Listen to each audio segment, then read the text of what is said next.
What it do, guys? Welcome back to the Peak Performance Podcast with your co-hosts, Mike, and I'm Corbin. Let's get right into it. Let's lock in. All right. So first episode, if you guys missed it, we talked about our reason why, right? We talked about Peak Performance's whole message in outthink, outwork, and outperform, right? We talked about how we're giving this unfiltered advice that we wish we had when we were coming up as athletes in high school, with our own personal training and individual training on the side, right? We're giving the advice that we wish we had to those out there for anyone willing to listen. So we touched on primarily the importance of mental performance, that whole mental side of things that really goes overlooked, quite frankly, in the whole sports realm and sports training realm, right? So that's our primary focus for the first point of today's episode. We're going to be focusing on mental performance and then getting into some sport IQ, and then we'll cap it off with some general strength training points and busting some myths. Yeah, it's all about trying to get you an idea of what's going to take you from good to great. There's a lot of sayings out there and motivational stuff that kind of, again, is that surface level stuff. And like Mike said, those 3 points we're going to focus on: mental performance, sport IQ, and kind of the strength training component. We're going to go into each of those and kind of what separates you and how you can use each of those to separate you from the competition. All right, so the first area we're going to kind of go with is the mental performance again. The mindset of an elite athlete and what kind of separates you. And the surface level thing is the mental edge, right? It's the ability to watch others and learn from them, learn from their mistakes. It's not just your own reps that you see success and failure with. It's the ability to see others take those reps and what they're doing right and wrong. It's really important at practice to treat that with an intensity. And it's not treated with an intensity. There's the UConn head coach, the UConn head basketball coach. He broke it down, and there's a video on YouTube about it. If you ever want to look at it, I highly recommend it. He was at a conference and he was talking, and he was describing the U.S. versus like overseas training. And in the U.S., you play 3 to 4 times a week, and you practice once to 2 times a week. Overseas, you play once or twice a week and you practice 3 to 4 times a week. And I think a lot of people see that. And back then you wouldn't think anything of it. And I think now, and everyone overseas, there's a bigger impact from overseas players in sports. Look at Victor Wembanyama, Jokic. You look at guys from the DR and Cuba in baseball. It's all these guys coming from overseas who have grown up with that, grown up with an intensity for practice. And coaching kids and being around them, training them, working with youth athletes, high school athletes, college athletes, watching pro athletes work, they ignore a lot of stuff at practice. Or when they're not up, they don't watch. They're busy talking to teammates. They're busy talking to a parent, or they're busy talking to the coach, or they're just looking around the field. Right? When you're not up in practice, or when you're not playing even in a game, you have to have the same intensity as if you were playing. If you want to become so-and-so great, or quote-unquote great, you have to be able to identify the mistakes and successes of other people and apply that to your game. And that's really important. Yeah, no, I mean, I completely agree. We touched on it last episode on the people, right, that would just want to show up and they expect the results, right? And this, I think what it boils down to is you have to practice how you want to be able to play. You need to be present. Mm-hmm. Right? You need to be present in all points of, not only just during your competition, but you need to be present during your training. You need to be fully immersed, and you have to believe in your cause. You have to believe in everything that you're doing.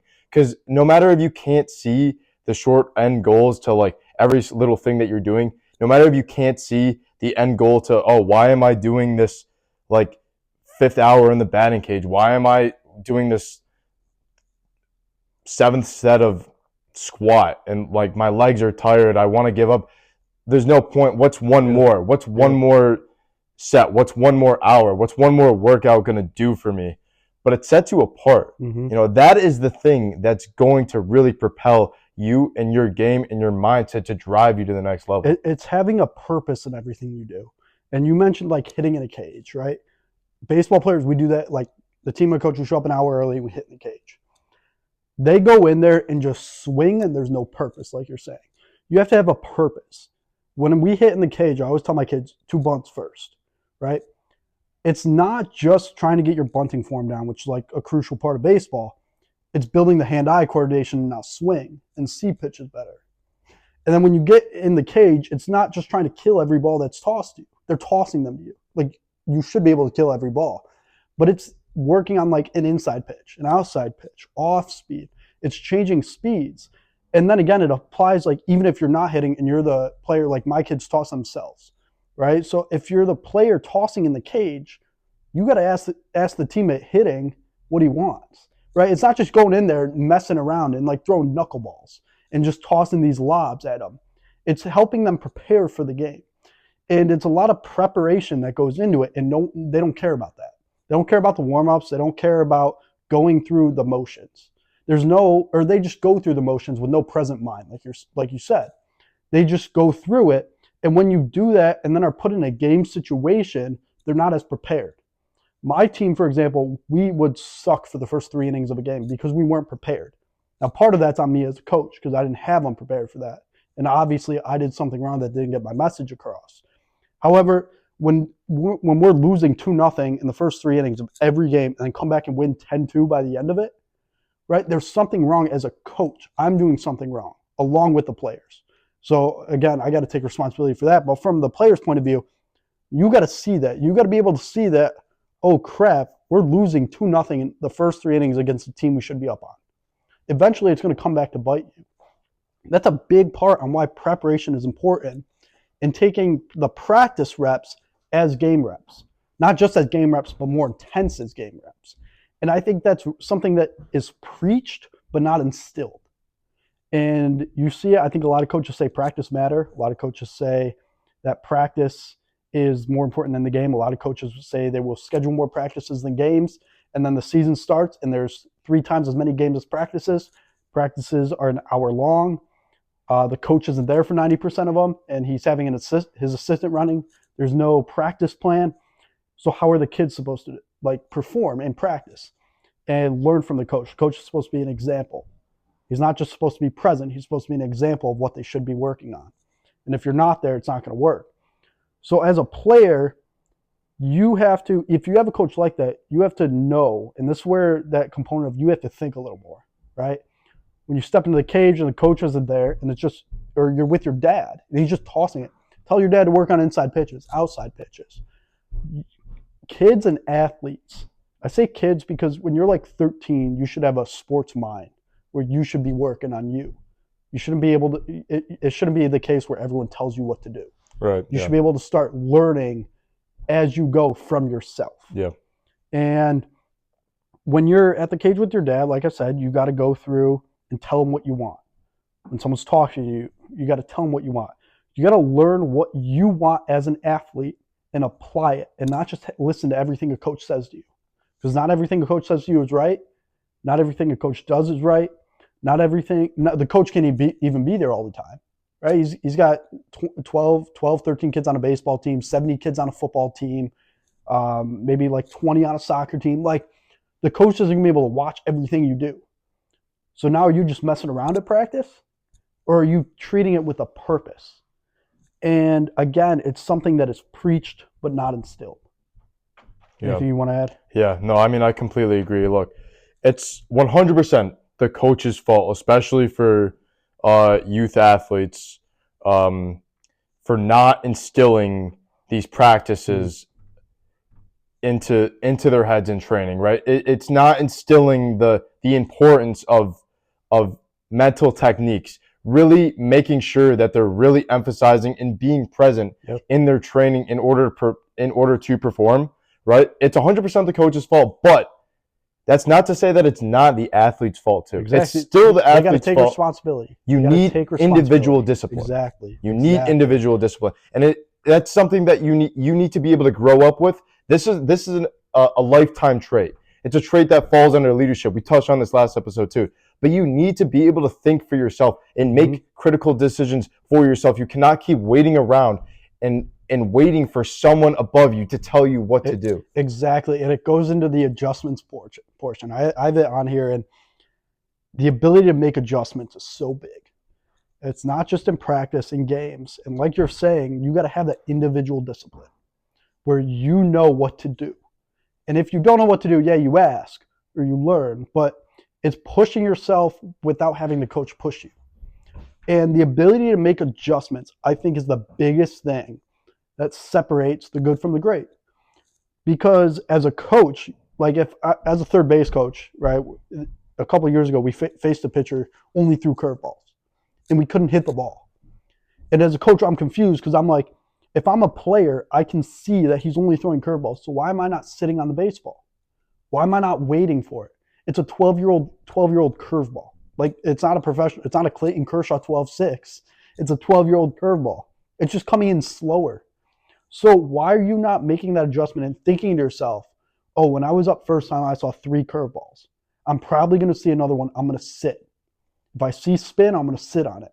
And it's when you don't make the adjustment, you're just setting yourself up to fail, right? Like, you can't assume that everything you did and everything you're going to do is going to give you success.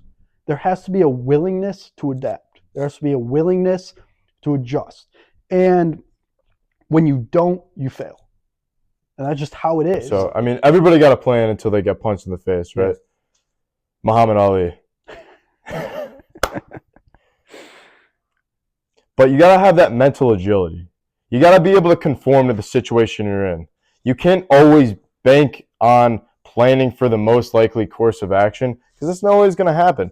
Is it helpful to be able to plan? Yes. I think it's very helpful for your confidence. Mm-hmm. It's helpful for your confidence in establishing that base of like, okay, I'm able to absorb whatever hits me, right? Yeah. But it's not just sticking to this same plan that you have in your head, right? It's being able to conform to the different situations that you'll be put into. And that's just a testament to your practice, right? Exactly. Putting yourself through, we talked about this last episode too, but putting yourself in controlled, uncomfortable environments on purpose and with the purpose to adapt from them. It's like we have said the first 10 minutes of this, it all comes down to your training.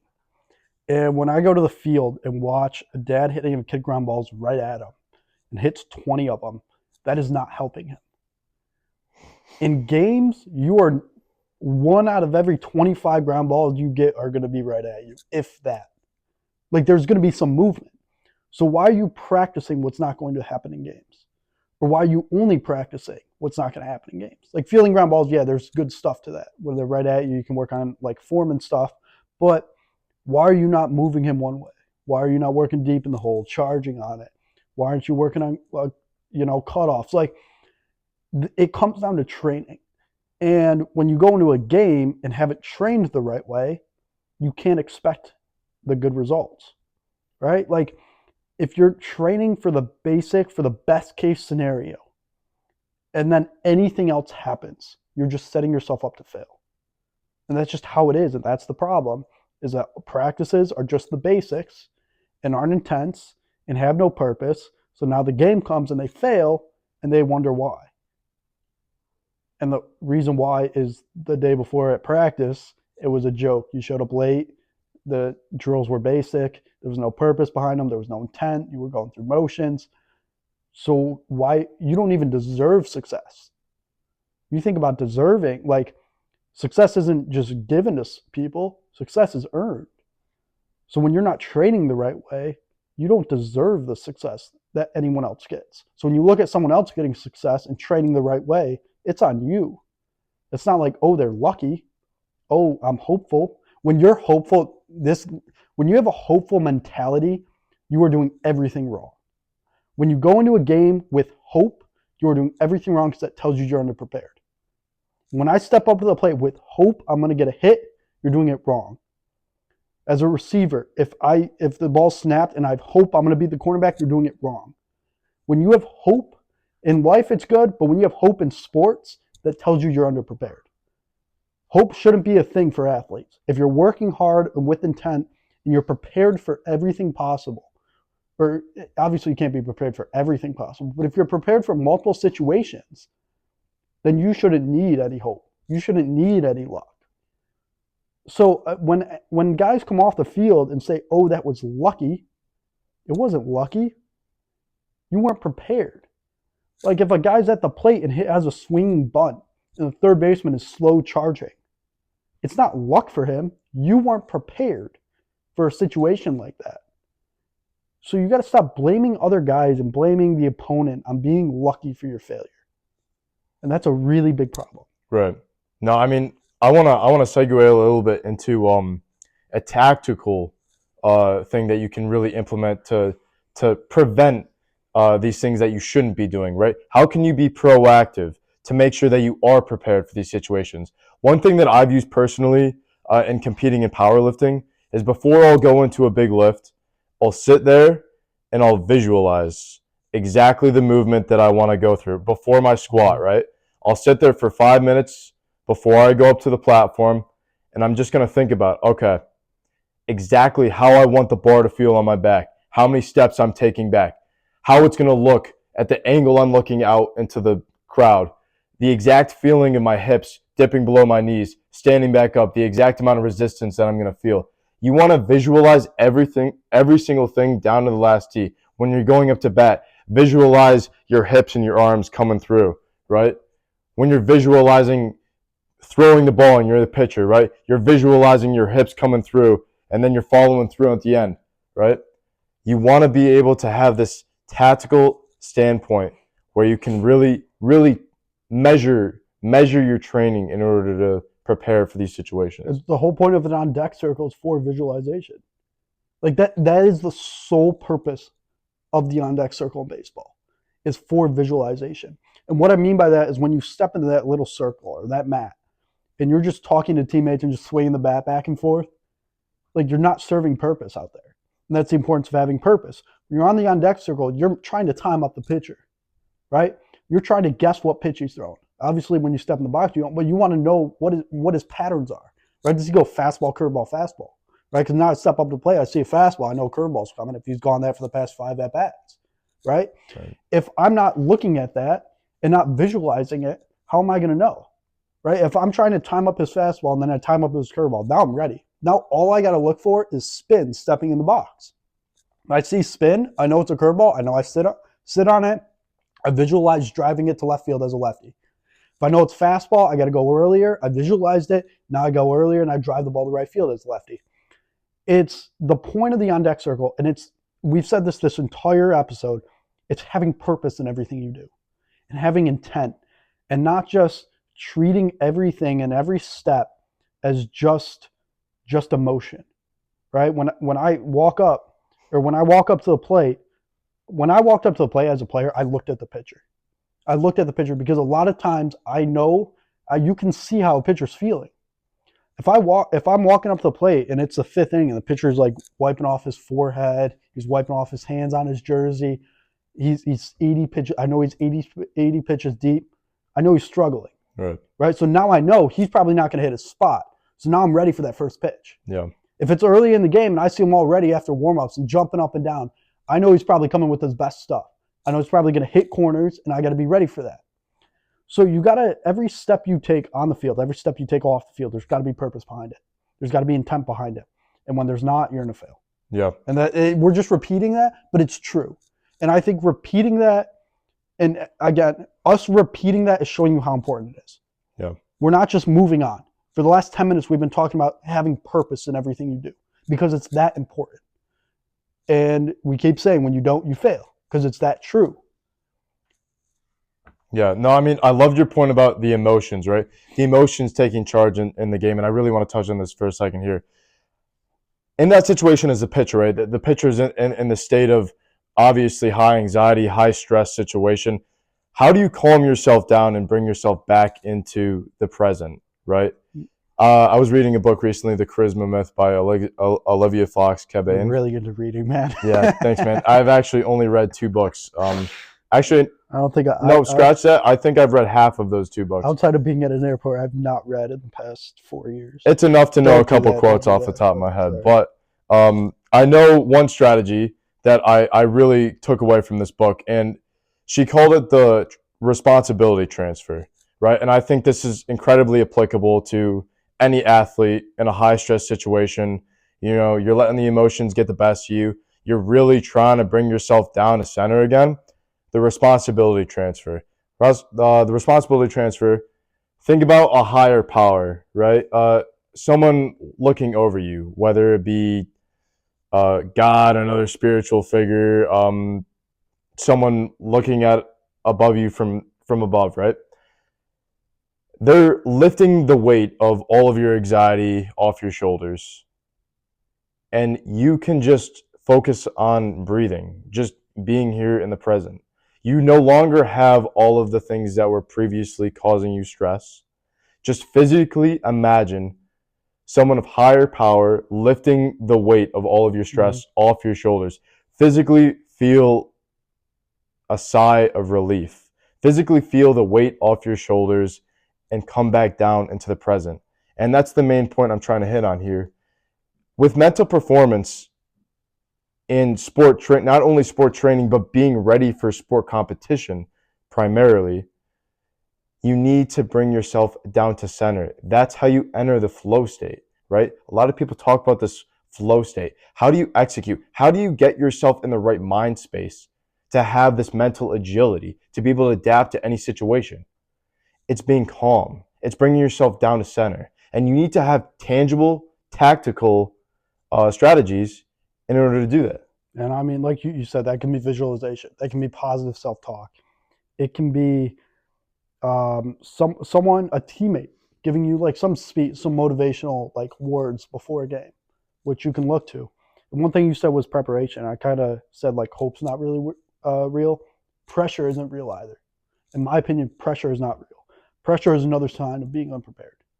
When you step onto the field and you're consumed by the crowd, you're consumed by the game situation. If it's bottom of the seventh, 2 outs, runner on second, you're the runner on second's a tying run, or you're in football and there's a minute, you're in the 2-minute drill. Pressure isn't real. Pressure is being unprepared. Pressure is being unprepared to have success in that situation. So when someone says the pressure got to me, or when an athlete tells me that he feels pressure to perform, that's not real. That tells me he's unprepared. And the only case where I think pressure is real is when parents put it on their kids. And when parents say, and parents expect greatness, and when they fail, the parents let them know they fail. And one thing I want to add is I call it the cap rule, and my mom did it with me. Whereas if I have the cap on after a game, I'm ready to talk about the game. If my cap is off, we're not talking any sport. We're moving on. And too many times, it's mainly a dad in baseball, can be a mom in whatever sport. They want to talk about the failure, and they rarely talk about the success. And then the kid feels pressure. That's the only scenario where pressure exists, in my opinion. Outside of that, pressure is not real. When you step into a full stadium, right? Like the Super Bowl, if you're playing in the Super Bowl, you're prepared for that. There's no pressure. You're anxious. There's a difference between pressure and anxiety. And too many times that's displayed as one thing, and it's not. When you're anxious, that's adrenaline running, right? That's you wanting to be your best. When you say there's pressure, you're basically expecting to fail. You're giving yourself a way out for when you fail. So now when you fail, you can say, oh, it was the pressure. And if you succeed, you're like, oh, it was the pressure. No, when you succeed in that point, a lot of that comes from preparation and intensity and learning from practice and going through the drills that put you there. I mean, segueing a little bit from the whole mental performance side, right, and towards more sport IQ. I want to go on real quick before we do that Yeah. is the willingness to fail. And It's not about, I don't think that's real. And what I mean by that, it's not about wanting to fail. It's about being willing to risk failure in pursuit of growth. When failure comes, you want to weaponize it. You want to learn from it. You want to be able to see failure and not use it as a detriment or an excuse, and not use failure as a way to explain performance. You want to look at failure as a way to improve performance. And when you don't, how are you going to get better? It's being willing to take the shot. It's being willing to push yourself. And we've said this before. We said this in episode 1. It's being willing to put yourself in the artificial hard time. It's being willing to do that one more rep. It's being willing to practice outside of practice time. When people say they have a willingness to fail, again, it's a lack of preparation. Like hope, like pressure, it's all a lack of preparation and an excuse for when you fail. And that's the real problem. As an athlete, and when I like show up to a game and I'm expecting to fail, how am I? I'm giving myself just a way out. I'm giving myself to think it's okay to fail. And when people say a willingness to fail, that's what I think. When a lot of people say you got to have a willingness to fail, when people just say that and take it at the surface, what they take it as is it's okay to fail, and it's to be okay with failure. But that's not, you don't want to be okay with failure. You want to use failure. You want to weaponize the failure. You want to use it to build yourself as an athlete, as a person, build your identity. You don't just want to go about failure as a result. You want to go about it as a stepping stool to greater things. Yeah, I mean, in my opinion, if you say that failure is okay, you're using it as an excuse because you're afraid of failure and you're taking the easy way out. You're taking the easy way out and saying, okay, this chance of failure, I don't want to take the chance of beating it. I'm afraid in my own abilities, and you're not confident in your own abilities, right? You're going to take the easy way out and say, okay, I'm okay with failure. You need to be able to weaponize failure, right? But don't let it destroy you either. Exactly. And again, you are going to fail. Don't make it okay. Use it. I keep saying it. Weaponize it. There's a purpose to failure. Don't treat it as a result. Treat it as something that you can use, something you can learn from. Use other people's failure as something you can learn from. Use other people's successes, something you can learn from. It's all about thinking deeper. And we keep repeating this and we keep saying it because it's important that you need to think deeper. You can't just take everything at surface level. You can't take success surface level. You can't take failure at surface level. When you have success, it's because of preparation. When you have failure, it's because of a lack of preparation. Or it's a lack of intensity, lack of purpose. Not everyone succeeds, everyone fails. And it's how you use that failure that makes the difference. Yeah. Yeah, I mean, in terms of thinking deeper and success as well, just moving it over into sport IQ, right? You don't want to just think about all the intricacies of the game, all the rules of the game that is going to lead to your success. There's the whole mental component that we just talked about. But then you want to think outside the box a little bit too, right? Think about some of the highest sport IQ players that have existed in our lifetime. Tom Brady, for an example. Okay, I want to use him as an example because Tom Brady played in the NFL for 23 years. That's an incredible stat line, especially for such a contact-heavy sport. How did he get the success that he garnered over such a long career? And it's because of the small decisions that he made thinking outside of the box. Yes, he was an expert in his field. He was an expert in the game. But he also made smart decisions. So, like, if he was third and long, for example, and then a wideout's going deep, good coverage, no one's open, and he's got, three options? Either throw a Hail Mary with a high chance of it being intercepted or just not caught. He can try to rush, right? But also a high chance. Huh? I said he ain't moving if he's rushing. Oh, I mean, yeah, I mean, yeah. he could. Well, let's say hypothetically, right? At least, but like, I mean, hey, maybe he chose not to rush for a reason. I mean, and he could get hit sticked by a massive 300-pound lineman. You don't want that, or he could throw it away. And it's the not sexy answer, but a lot of times he would have chose to throw it away because it's a smart answer, right? He's choosing not to get hit, choosing not to take those contacts. And I don't just mean it in this, okay, like it's specific to this scenario or specific to like, okay, not getting hurt, like taking the safer route when I'm talking about having a high sport IQ, but I'm using it as an example as it's not always the sexiest answer, but it's the smartest answer. Mhm. And you really need to be able to think about the intricacies of your individual sport. Yes, you need to really, really study all the rules to your specific game, but also think outside the box a little bit. Yeah. Have mental agility to be conformed to the situation. It's having game intelligence. It's easier to perform when you know what to do before something happens. And Tom Brady is a perfect example of that. Any athlete who has had success in it is an example of that. They know what to do before it happens. They have gone through the scenarios of what could happen. So when it happens, they know what to do. It's that simple. And it again comes down to preparation or visualization and positive self-talk. It's when you anticipate and you think before it happens, now you know what to expect. Right? If I'm as an outfielder, I was a center fielder. There's a runner on first. I know in the air, he's not going. He's tagging up and maybe going to second. Right? So like when people say cut three, that means you're cutting off to third base to the outfield. That's not true.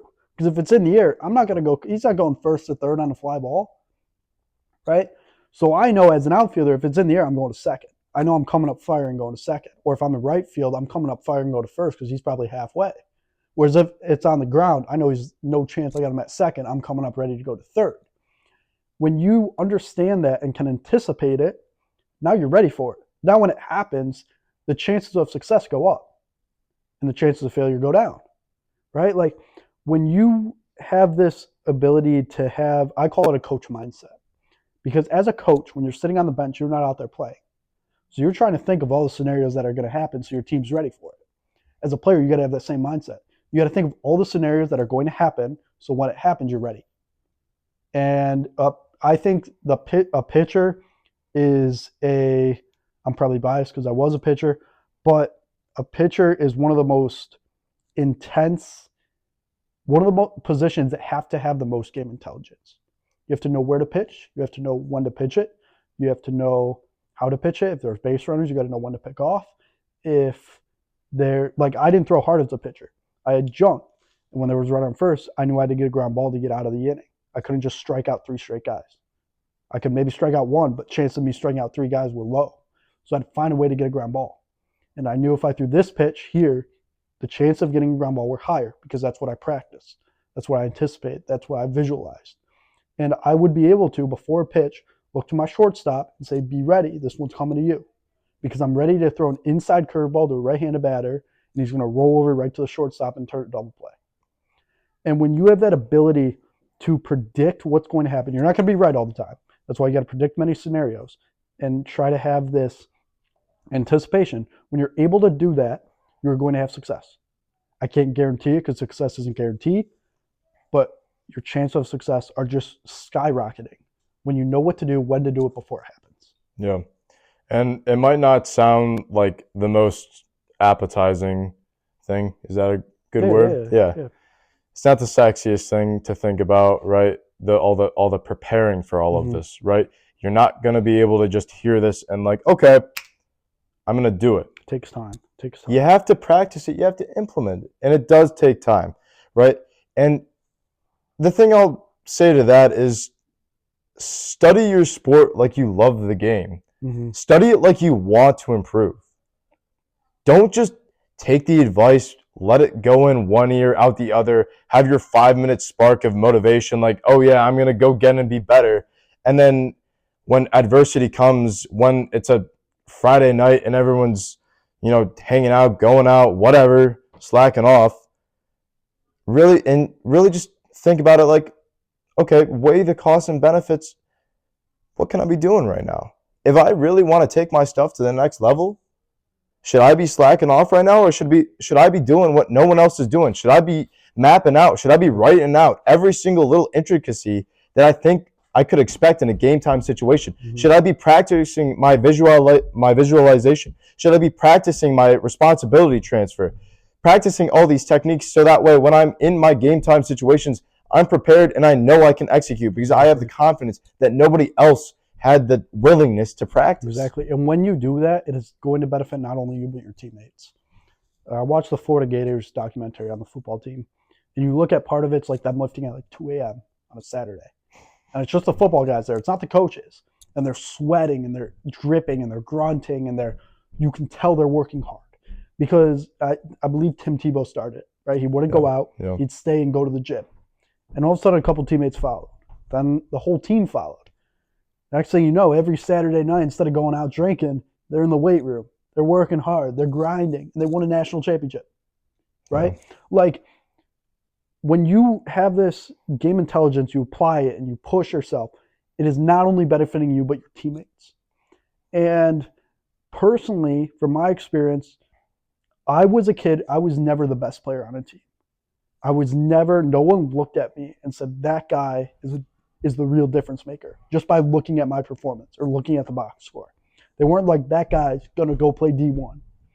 I made teams because my ability to help teammates, my ability to lead, my ability to prepare myself with a purpose. Because as a coach, when you see a kid like that, you know he's not going to be a problem. You know he's going to help the team. When I stepped to the plate, I hit, I think, like 1 home run in my career as a baseball player, right?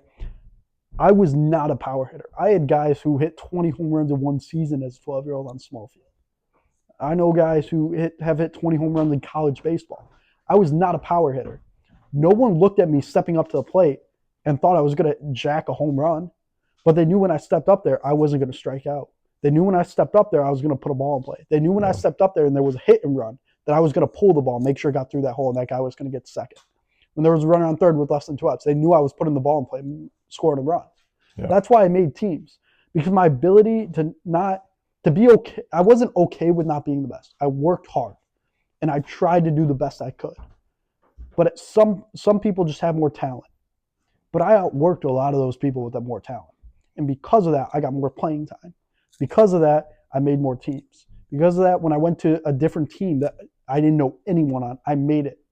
Because they saw what I could bring. Yeah.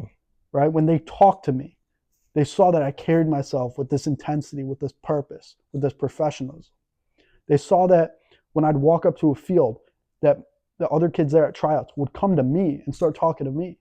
It wasn't me going around and distracting them. Or they saw when we were doing drills, I was the one standing there with my mouth shut. I wasn't turning around talking to other kids, not paying attention. I was sitting there watching the coach go through it. I was watching the player go through it. Coaches see that.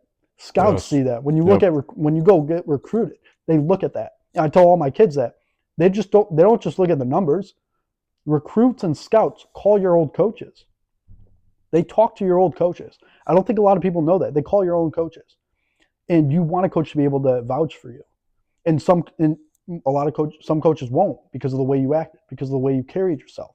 Yeah. That's happened to some kids, where I know that a scout called their coach, and I talked to their coach at a later date, and he'd tell me I had nothing good to say, so I didn't say anything.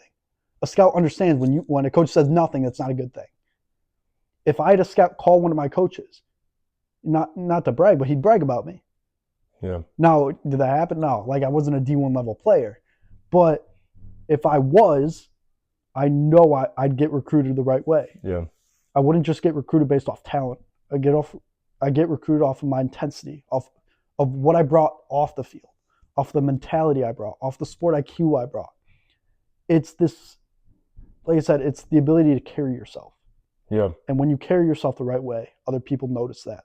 Coaches, recruits, scouts, teammates, parents, and they respect you. When you get respect, it's a big thing as a player, because now you know that everyone's looking to you. Everyone's looking to see how you handle failure.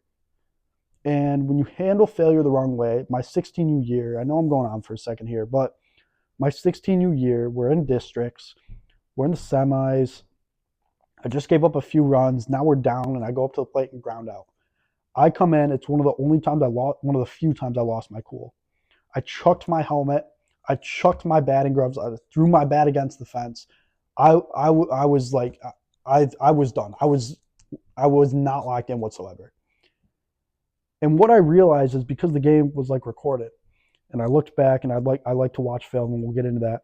But I looked back and saw all my teammates look at me, and you wouldn't think anything of it. And then you continue watching, and the next kid gets up to the plate and strikes out and comes in and chucks his bat. Kid who rarely does that. And now I'm going out to the field. The guy steps on the plate or steps on the mound. The guy pitching, and I'm jogging past him, and he just looks at me and looks back, and all of a sudden he's just like, you can tell he's not ready. You can tell all of a sudden that he saw me react that way, and now he's like, oh crap, this isn't going to go well. Now they're expecting failure because they're looking at me and like, oh, he lost his cool. He's not the same guy he was. When I see a guy do that, I'm not going to expect to win a game. When I look at a guy seeing that, I'm expecting to now lose. All of a sudden, my team lost that game. And I look back on that and watch it and say that was my fault. Now, was everything my fault? No. The game could have played out 100 different ways. But when I look back at that and watch it and see those reactions, and I look back at now as a coach. I didn't look back the next day. I looked back like months later and saw that. It hurt because it was like I earned this respect. I led the right way for the entire season, and I lost it. I didn't lose it, but I showed them the wrong way to do it. When you show them the wrong way to do it and they follow in your footsteps because you earned that respect, you're not helping anyone. Now all of a sudden everyone's looking at your team as a bunch of guys who just lose their cool. They have no respect for the game. So as a player, when you earn that respect, you got to treat it as such. You got to treat it with purpose. You got to treat it with a intensity that you earned that you don't want to lose it, and you want to show it the right way. You want to use that respect, use that trust in the right way. It's just a testament to how important leadership is in sports and all aspects of life, right? You'll hear about coaches picking players like, oh, like the better leader, the more confident one, the one that's willing to learn. It happens way more common than anyone thinks. They pick that player over the more talented one, right? And I've cut kids because they might be more talented, but I know they're going to be a problem. Yeah. I know they don't carry themselves the right way. I know they're going to be a distraction at practice. I've cut kids and I've brought in kids who people look at and say they don't deserve to be there. But I saw them at tryouts and I saw them shut their mouth and work hard and saw their raw skill and said, I can work with that. That kid is going to watch. He's going to listen. He's going to be present. I had a kid like that who he was like a year into baseball, and I'm at my first practice with them. I tell him something to do, and a lot of kids just like say they know what you're talking about and they don't instill it. He gets done with hitting in the cage. He comes to me, he goes, Coach, were you watching? I go, yeah. He goes, was I doing this right? What can I do to make it right? Make it a habit.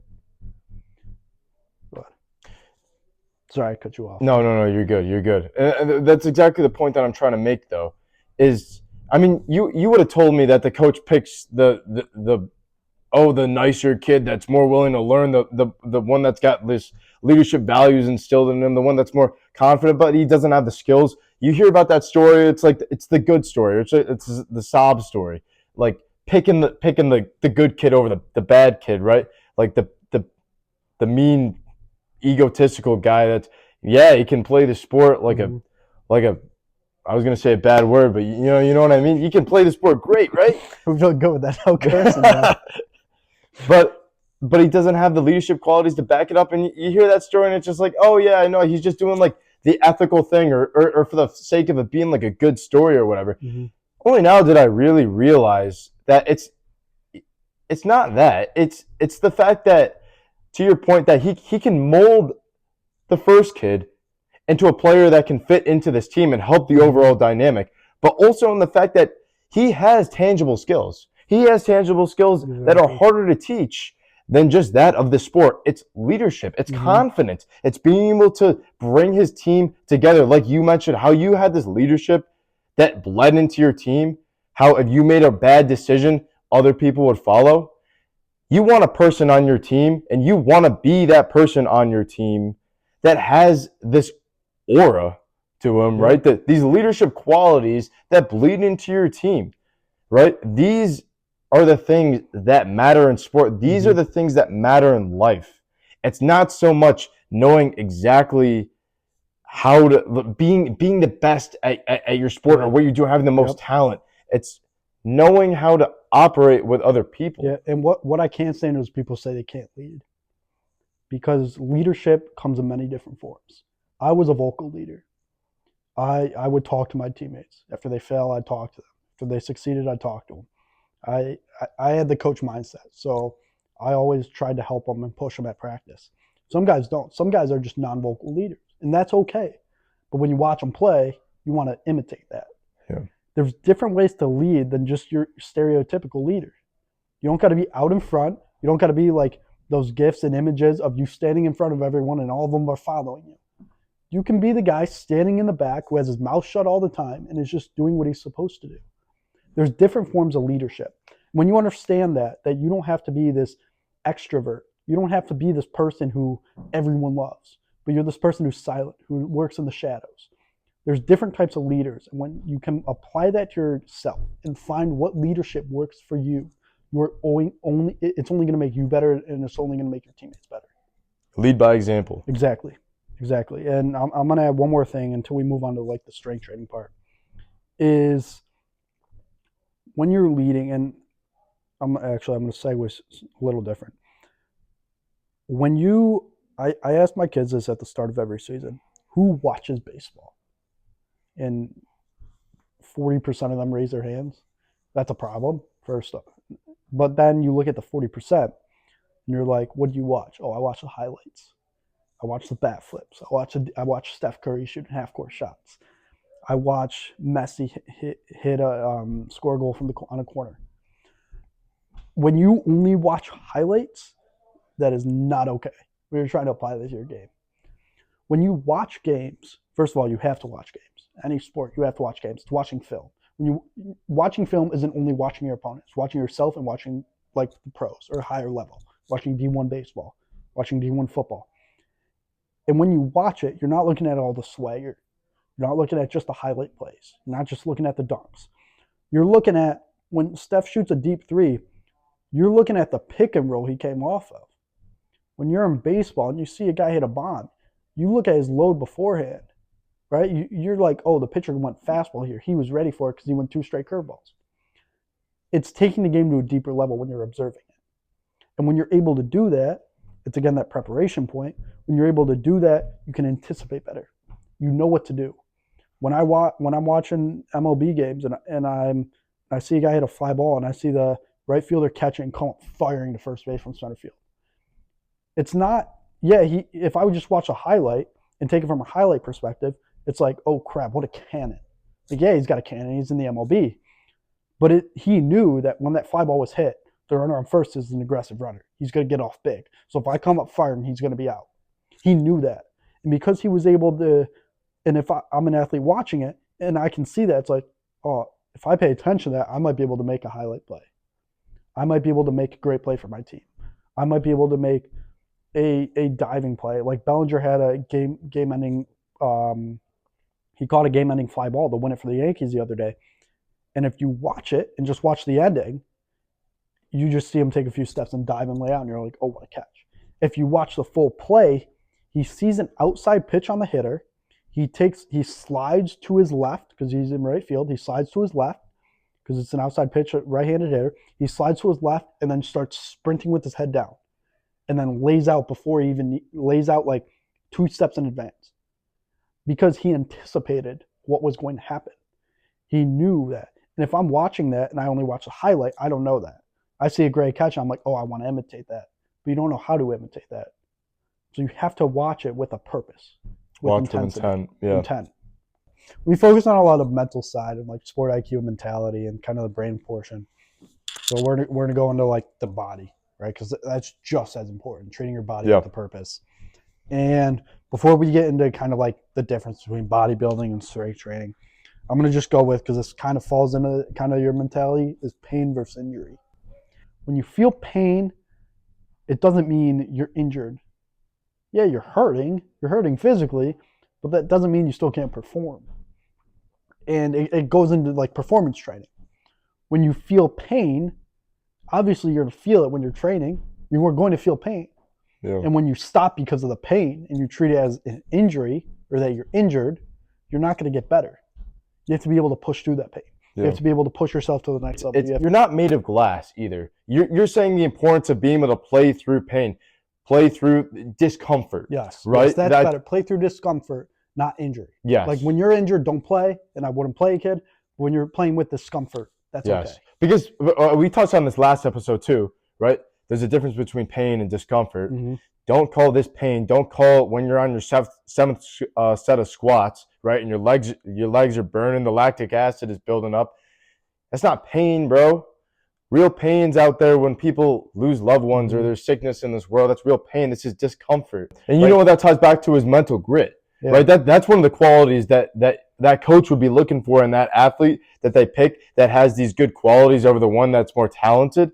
It's that player that has more mental grit because he knows he's going to be reliable, right? Mm-hmm. You mentioned that from your own personal experience, that you were reliable, that the coaches could rely on you because you know you wouldn't fold under pressure, right? You can't let these things let fold under pressure, right? You can't let it control you. You have to be a leader. You have to stand up. You have to be able to take the punches. I went through it. I know what it's like to play with pain and discomfort. I know what it's like to sit on the bench because you're hurt and injured. I also know what it's like to sit on the bench because you're just in discomfort. Because I had a lot of health problems and I'd get hurt a ton. My family and friends would call me a wet tissue. Like I get hurt a lot and I'd miss a lot of playing time. And as I grew up, I looked back and said, I sat the bench a lot because I was in discomfort, not because I was injured. I missed games and missed opportunities to work and grind because I looked at discomfort as being injured and being unable to perform. But that wasn't the case. I agree with that though, right? Like John F. Kennedy, ask not what your country can do for you, but what you can do for your country. You are really into these quotes. I love it. It's the same thing. Ask not what your team can do for you, but what you can do for your team. You got to be willing to sacrifice a little bit, right? Yeah. Not everything's revolving around you. I mean, like, yes, you need to take care of your health. We've made this very important. But also be willing to sacrifice.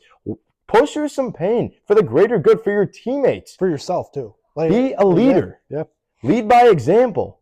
People will look up to you, right? If you have the mental grit to push through times of discomfort. We're not telling every athlete or every parent or every coach to see a kid in discomfort or pain, and we're not encouraging you to always push through. We're encouraging you to push at when it's right. Yes. We're encouraging you to push through discomfort and pain when it's correct. Yes. In the right scenarios. There's scenarios where you shouldn't, and there's scenarios where you should. And being able to differentiate those, whether you're a parent, coach, or player, are crucial. Tie it back into how to prevent feeling that physical pain. How are you going to prevent the injury from even happening if it is an injury, right? That was a great segue. You want to have sports specificity with your training. Differentiate between bodybuilding, the fluff stuff, and the real tactical sports-specific training that you're going to do. A lot of high school athletes don't know what they are doing at all right? They will go into the weight room and they'll, like, mess around the bench press, throw up a couple singles and, like, oh, yeah, guys, we finally hit 135 or something like that. Not to shame. It's a good milestone if you're getting there, right? Yeah. But just the gym is not an egotistical place. It's not a place to have an ego, okay? It's a place to go with structure. Structure and have it specific to your goals. Yep.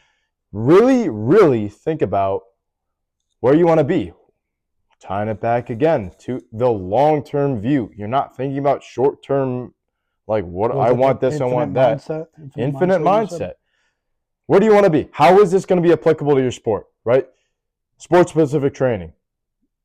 You are doing training that mimics movements, that mimics the muscle groups required, mimics the energy systems that you're going to be using in your respective sport. And respective sports have different sport-specific training.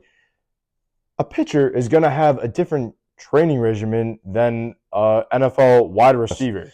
We'll get back into more specific periodization programming specific to different sports, examples like that in future episodes. But right now, just to sum everything up, it's important to focus on the adaptation that you want given your infinite mindset, your long-term goals, what sport you're training for. So if there's one thing we really want to leave you with, it's separating yourself takes a strategy. It's not just an attitude. It's not just passion. It's not just effort. It's purposeful action.